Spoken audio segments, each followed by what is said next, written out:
Assalamualaikum warahmatullahi wabarakatuh. Kenalkan, kita dari kelompok 8. Di sini kita akan mempresentasikan tentang teknik berpresentasi. Sebelum itu, perkenalkan, saya Berliana Rahelia Rahmat. Saya Faustiva Katarino. Saya Andi Siti Rubia Sentana. Dan saya Uci Noram ya.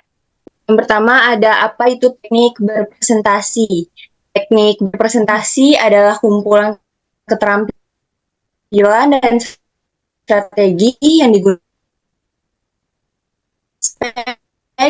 seperti persiapan sebelum presentasi, struktur presentasi yang baik, tampilan yang percaya diri, penggunaan bahasa tubuh yang tepat, penggunaan visual dan materi pendukung, serta kemampuan untuk berinteraksi dengan audiens. Teknik-teknik ini membantu pembicara untuk menjadi lebih efektif dalam menyampaikan pesan mereka dengan jelas, meyakinkan, dan menarik perhatian audiens. Apa pentingnya teknik berpresentasi? Yang pertama, ada meningkatkan kepercayaan diri. Dengan menguasai teknik berpresentasi, seseorang dapat meningkatkan kepercayaan diri mereka saat berbicara di depan umum. Yang kedua, ada meningkatkan pengaruh. Kemampuan untuk menyampaikan ide-ide dengan jelas dan meyakinkan dapat meningkatkan pengaruh seseorang dalam berbagai situasi, baik profesional maupun sosial. Yang ketiga, ada peluang karir, membuka peluang karir. Presentasi yang efektif dapat meningkatkan citra profesional seseorang dan membuka peluang karir yang lebih baik. Yang keempat itu ada memperkuat komunikasi. Teknik berpresentasi yang baik juga dapat membantu memperkuat kemampuan komunikasi secara keseluruhan, baik dalam konteks profesional maupun pribadi. Yang kelima itu ada meningkatkan keterlibatan audiens. Presentasi yang menarik dan interaktif dapat meningkatkan keterlibatan audiens dan membuat pesan yang lebih mudah dipahami dan diingat. Apa saja sih persiapan yang perlu kita lakukan sebelum presentasi? Yang pertama itu definisikan tujuan presentasi. Tentukan dengan jelas apa yang ingin kita sampaikan kepada audiens. Yang kedua, ketahui audiens yang akan menerima materi. Jadi, pelajari tentang audiens sehingga kita dapat menyesuaikan pesan sesuai dengan kebutuhan dan minat mereka. Yang ketiga, riset materi, kumpulkan informasi yang relevan dan buatlah struktur atau outline presentasi. Terus yang keempat, susun materi pendukung seperti membuat slide PowerPoint atau materi pendukung lainnya yang akan digunakan selama presentasi. Yang kelima yaitu latihan presentasi. Itu latihan presentasi secara menyeluruh untuk memastikan kita nyaman dengan materi dan alur presentasi yang akan kita presentasikan. Oke, selanjutnya next. Nah, selanjutnya itu bagaimana cara kita mengatur struktur presentasi yang efektif. Yang pertama itu pengenalan. Nah, tujuan dari bagian pengenalan adalah untuk menarik perhatian audiens dan memberikan gambaran tentang apa yang akan dibahas. Gunakan pernyataan pembuka yang menarik perhatian, cerita pendek, atau fakta menarik untuk memperkenalkan topik. Yang kedua, itu bagian isi. Bagian isi dari presentasi adalah inti dari presentasi Anda, di mana Anda menyampaikan informasi atau argumen utama. Cara mengatur isi ini yaitu menggunakan urutan yang logis dan jelas dalam penyampaian materi Anda. Bagi materi Anda menjadi beberapa bagian yang dapat diingat oleh audiens dengan mudah.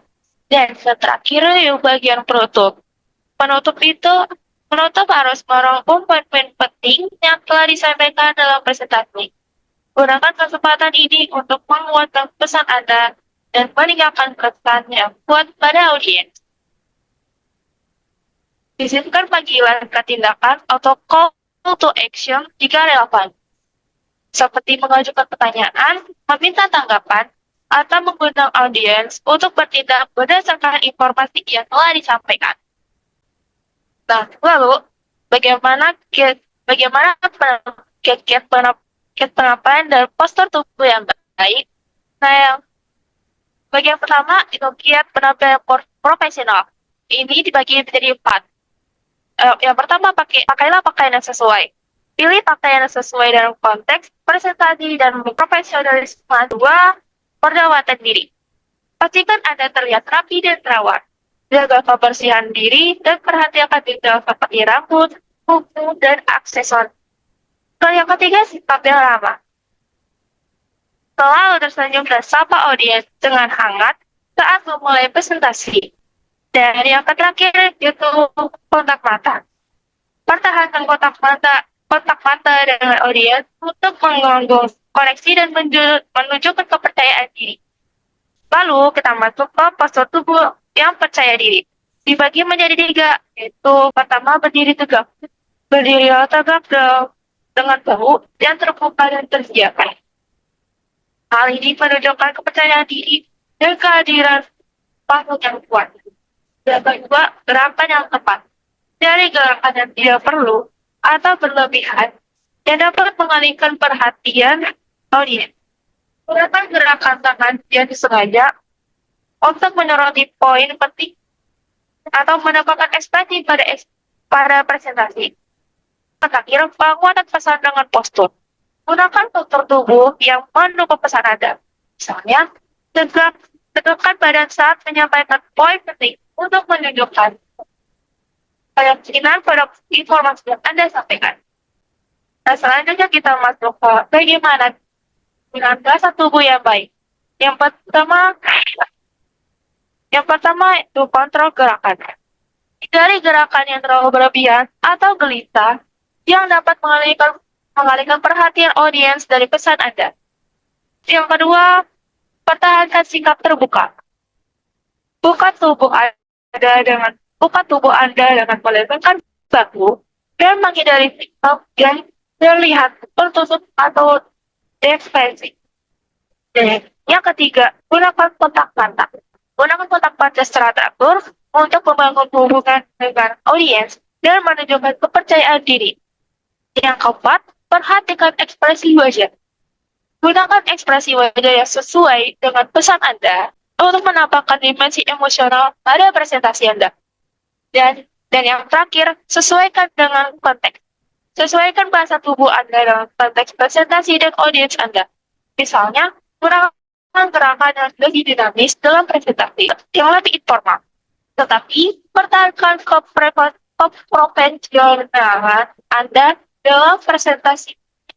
Selanjutnya yaitu bagaimana berinteraksi dengan audiens.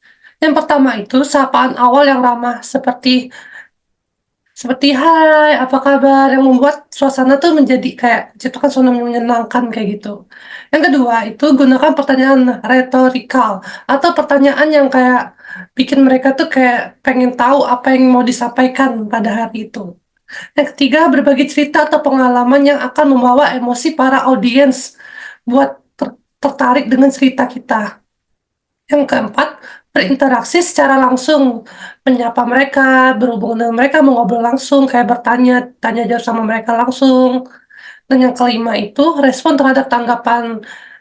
Di sini misalnya kayak ada reaksi audiens yang mengakui mereka akan menjelaskan bagaimana hal tersebut terkait dengan materi presentasi kita sendiri. Apakah pentingnya latihan dan peningkatan berbicara? Pertama, meningkatkan keterampilan kita dalam berbicara di depan umum. Kedua, mengurangi kecemasan pada saat tampil di depan umum akan membuat kita lebih baik buat penyampaian materi. Yang ketiga, memperbaiki pengaturan waktu, mempersingkat waktu dan menjadi kayak singkat, padat, dan jelas penyampaian materinya, nggak bertele-tele dan waktunya digunakan secara efisien. Yang keempat, mengidentifikasi area peningkatan seperti pengucapan, postur tubuh, dan struktur presentasi kita sendiri. Di sini ada studi kasus dengan deskripsi pertama itu, Noval, seorang profesional di bidang pemasaran digital, diundang untuk menjadi pembicara pada sebuah konferensi industri yang bergengsi. Tujuan presentasinya adalah untuk menginspirasi audiens dengan strategi pemasaran online yang inovatif dan praktis. Oke, selanjutnya ada faktor keberhasilan dari studi kasus tersebut. Yang pertama, ada pengalaman dan keahlian. Pengalaman dan keahlian dari studi kasus tersebut, Noval memiliki pengalaman yang luas dan keahlian yang mendalam dalam bidang pemasaran digital, memberikan otoritas dan kepercayaan diri dalam presentasinya. Yang kedua, ada penyampaian yang memikat. Novel menggunakan penyampaian yang dinamis dan memikat, menggabungkan cerita pribadi dan studi kasus yang menginspirasi untuk membangun koneksi emosional dengan audiens. Yang ketiga, ada penggunaan visual yang memikat. Novel menggunakan slide PowerPoint yang sederhana namun efektif, memperkuat pesannya dengan gambar dan grafik yang relevan. Yang keempat, ada interaksi dengan audiens. Novel berinteraksi secara aktif dengan audiens, menjawab pertanyaan mereka dengan jelas, dan memberikan contoh praktis yang dapat diterapkan langsung. Yang kelima, ada kesesuaian dengan audiens. Novel memahami kebutuhan dan minat audiensnya, sehingga dapat menyampaikan materi yang relevan dan berguna bagi mereka. Selanjutnya, ada analisis. Dengan kombinasi yang baik antara pengalaman, penyampaian yang memukau, penggunaan visual yang efektif, interaksi dengan audiens, dan kesesuaian dengan audiens, presentasi novel berhasil menciptakan pengalaman yang menginspirasi dan bermanfaat bagi audiensnya.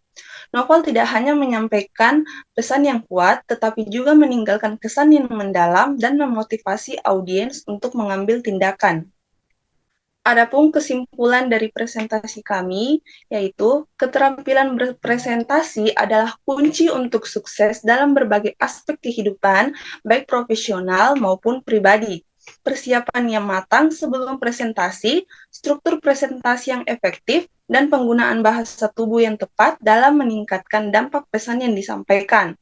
Interaksi yang baik dengan audiens, serta kemampuan untuk mengatasi pertanyaan atau tanggapan mereka merupakan faktor penting dalam kesuksesan presentasi.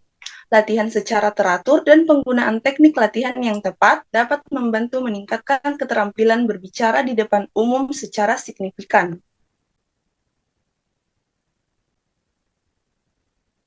Sekian presentasi kita hari ini. Maaf bila ada salah kata. Saya tutup. Assalamualaikum warahmatullahi wabarakatuh.